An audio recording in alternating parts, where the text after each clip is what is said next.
50 రోజులుగా ప్రత్యేక కథనాలతో అవినీతి దందా కార్పొరేట్ ముఖ్యంగా Sri Chaitanya and remaining corporate కాలేజీల మీద ప్రత్యేక కథనాలతో మనం ఒక అవేర్నెస్ తీసుకొచ్చాం. తద్వారా తెలంగాణ ఇంటర్మీడియట్ బోర్డు 19 ఏప్రిల్ 2025 రోజున ఒక టాస్క్ ఫోర్స్ని ఏర్పాటు చేసింది. కానీ ఈ రోజు వరకు కూడా ఎక్కడ వేసిన గొంగలు అక్కడే, ఎక్కడా కూడా ఇంతవరకు ప్రెస్ మీట్ పెట్టి దాని యాక్షన్ ప్లాన్ కానీ ఎన్ని కాలేజీలు యాక్షన్ తీసుకున్నారు, ఎన్ని కాలేజీలు సీజ్ చేశారు, నిజంగా ప్రైమ్ లైన్ విద్యార్థి సంఘాలు చూపించింది నిజమా కాదని కూడా ఈ యొక్క పేరెంట్స్కి కానీ సమాజానికి ఏమన్నారు ఈ ఇంటర్మీడియట్ బోర్డు చేస్తున్న ఈ యొక్క నిర్లక్ష్యాన్ని? ముందుగా అందరూ కూడా నమస్కారం తెలియజేసుకుంటూ గత 50 రోజులుగా తెలుగు రాష్ట్రాల్లో కార్పొరేట్ విద్యా వ్యవస్థపై అవినీతిపై స్పెషల్ డిబేట్ పెడుతూ ప్రతిరోజు ఈ యొక్క అవినీతి పై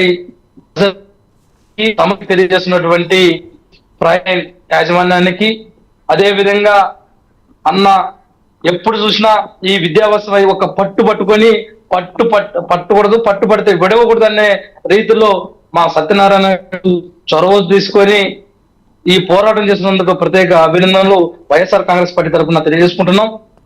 ఇక్కడ ఈ ప్రైమ్ లైన్ కథనాలకు స్పందించి తెలంగాణ ఇంటర్మీడియట్ తూతూ మంత్రంగా టాస్క్ ఫోర్స్ ఏర్పాటు చేసింది. కానీ ఇంతవరకు ఎక్కడ తనిఖీలు చేసింది, ఎక్కడ ఇలాంటి కార్యక్రమాలు చేసిందో మీరు చెప్పినట్టు ఎక్కడ కూడా మచ్చుకైనా ఒక మాటకాయ వాసకైనా కూడా చెప్పినట్టు దాఖలాలు లేవు.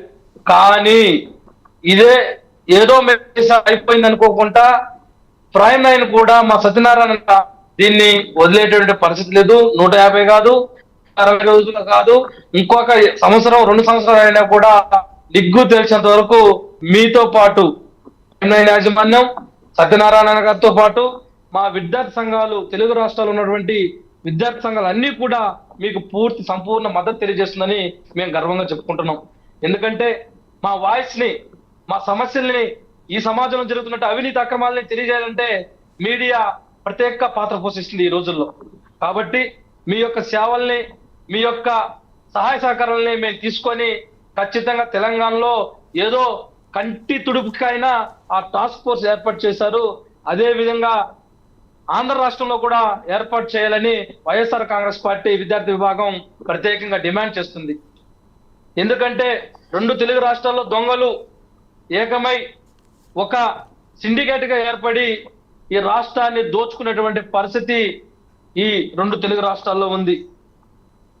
ఈ 2 తెలుగు రాష్ట్రాల్లో విద్యా వ్యవస్థపై సమూల మార్పులు తీసుకొని కార్పొరేట్ విద్యా వ్యవస్థపై అవినీతి అక్రమాలు దందాలను పూర్తిగా నిర్మూలించాలి.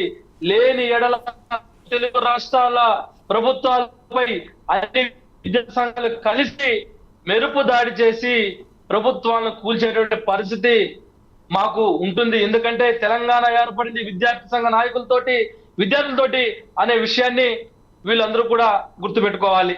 అదే విధంగా ఇక్కడ టాస్క్ ఫోర్స్ వచ్చిన పద్ధతి మారదా, నిబంధనలించిన మూతపడదా, న్యాయం నిద్రపోతే నేటి విద్యార్థి భవిష్యత్తు ఏంటి, నిర్లక్ష్యం వహిస్తే దేశం పరిస్థితి, విద్యార్థి సంఘ నాయకులారా, తల్లిదండ్రులారా, విద్యార్థులారా, అందరూ కూడా ఈ 2 తెలుగు రాష్ట్ర ముఖ్యమంత్రులారా ఒక్కసారి ఆలోచించండి.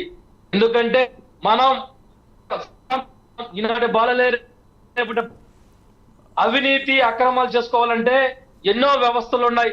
అక్కడ మీరు ఎటువంటి అక్రమాలు చేసుకున్నా, అవినీతి చేసుకున్నా పట్టింపులు ఉండవు. ఈ రోజు కాకపోయినా రేపైనా దాన్ని సమూల మార్పులు చేసుకోవచ్చు. కానీ విద్యా వ్యవస్థ మీద పడేటువంటి ఒక్కొక్క అవినీతి అక్రమాలు దేశ పునాదుల్ని నాశనం చేసేటువంటి పద్ధతులు. కాబట్టి విద్యకి రావద్దంటే మనం చేసుకుంటున్నాం. ఎందుకంటే ఈ రోజు 2 తెలుగు రాష్ట్రాల్లో కాదు, దేశంలో కాదు, ప్రపంచం మొత్తం కూడా ఈ యొక్క విద్య మీదనే ఆధారపడి ఉంది. అటువంటి విద్యని ఎందుకు మీరు కొల్లగొడుతున్నారు, ఎందుకు నాశిస్తున్నారు, ఎందుకు ఇంత దిగజారిపోయి కక్కుర్తిపడి దేశ భవిష్యత్తుని, ప్రపంచ పరిస్థితిని మీరు మారుస్తున్నారని మేము అడుగుతున్నాం. ఎందుకంటే ఇవాళ చదువుకున్నాం కాబట్టి, ఇవాళ చదువుతోనే మన తలరాతలు మార్చుతుంది. కాబట్టి ఆ విషయాలన్నీ తెలిసినా కూడా నా పిల్లలు బాగుంటే చాలు, నా కుటుంబం బాగుంటే చాలు అని ఒక ధోరణతోటి ఈ దుర్మార్గులు ఈ యొక్క ఏదైతే కార్పొరేట్ విద్యా వ్యవస్థని పెంచి పోషిస్తుందో వాళ్ళకి చేతులు జోడించి కాళ్ళ మీద పడి కూడా మా విద్యార్థి సంఘ నాయకులు అడగడానికి కూడా మేము సిద్ధంగా ఉన్నాం. ఎందుకంటే ఈ విద్యా వ్యవస్థ వదిలిపెట్టండి, ఈ విద్యా వ్యవస్థ వదిలిపెడితే ఈ దేశం బాగుపడుతుందని మేము అనేక ధర్నాలు, రాస్తారోకోలు ఈ ప్రభుత్వానికి సమస్యలు తెలియజేస్తున్నాం. అనేక ఏ సందర్భం దొరికితే ఆ సందర్భంలో అవన్నీ పక్కన పెట్టి పాత కాలంలో పురాతన కాలంలో ఉన్నటువంటి పద్ధతుల్నే ప్రభుత్వ పాఠశాలల్లో ప్రభుత్వ కాలేజీల్లో ఇప్పటికీ అమలు పరుచుకుంటూ ఏదో మేము ప్రభుత్వం ఉన్నది కాబట్టి మేము ఇది చేశామని చెప్పుకోవాలి కాకుండా రాజకీయం చేయకుండా పిల్లల భవిష్యత్తు దృష్టిలో పెట్టుకొని ఒక మంచి విద్యను అందిస్తే, నాణ్యమైన విద్యను అందిస్తే ఈ దేశాన్ని బాగుపడుతుంది కదా. మీ పేర్లు చెప్పుకుంటాం కదా, మేము ఫలానప్పుడు ఈ దేశానికి స్వాతంత్రం ఎలా వచ్చిందంటే మనం ఫ్రీడమ్ ఫైటర్ గురించి ఏ విధంగా చెప్పుకుంటున్నామో ఆ విధంగా ఈ విద్యా వ్యవస్థలో మార్పులు వచ్చిందంటే మీ ముఖ్యమంత్రుల పేర్లు మేము చెప్పుకుంటాం కదా గొప్పగా. ఈ చరిత్రలో లిఖించబడుతుంది కదా మీ పేర్లు. కాబట్టి మేము ఈ సమస్యలు తీరేంత వరకు ఆంధ్ర రాష్ట్రంలో కూడా ఈ యొక్క ఏదైతే ఇంటర్మీడియట్ బోర్డు తెలంగాణ స్పందించిందో అదే విధంగా ఇక్కడ కూడా స్పందించాలి. ఎందుకంటే ఇంటర్మీడియట్ బోర్డు ఒకటే కాదు,